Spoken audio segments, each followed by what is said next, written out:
Hello everyone, welcome back to the channel.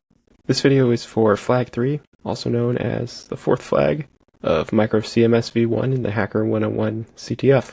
This is the final flag in the series, and if you haven't grabbed the first three yet, you can check out links in my description for videos about those. Flag 4 is a markdown filter bypass leading to cross-site scripting.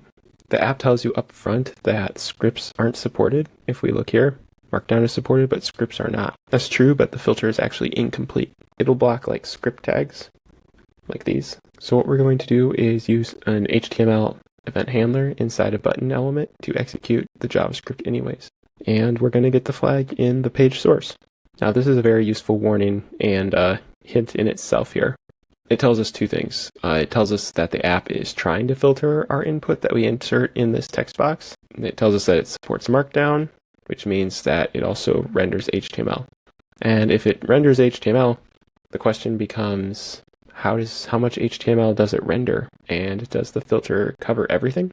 Since the app supports Markdown, that means that we can embed HTML elements like buttons and links in the page content. Even if we look back, this one has a button which uses HTML here. Yep, see, it's using the button tag in HTML.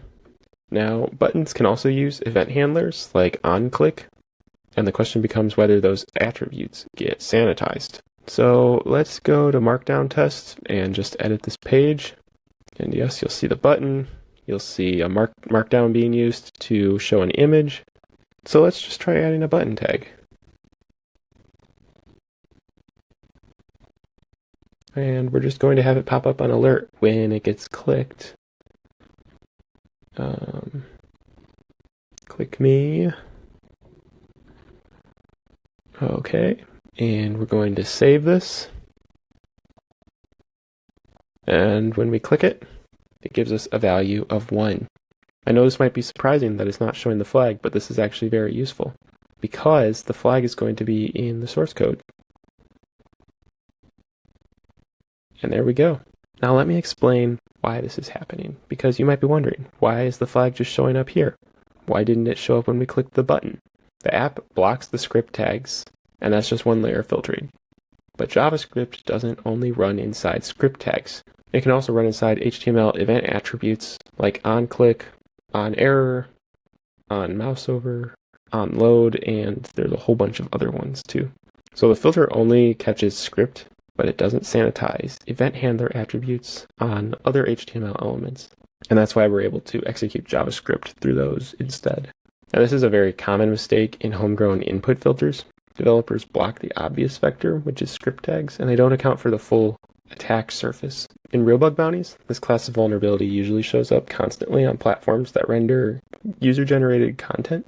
So it'll be stuff like comments, profiles, wikis, or documentation sites. And anytime you see Markdown rendering with scripts are blocked, your instinct should be to test the event handlers like we did here.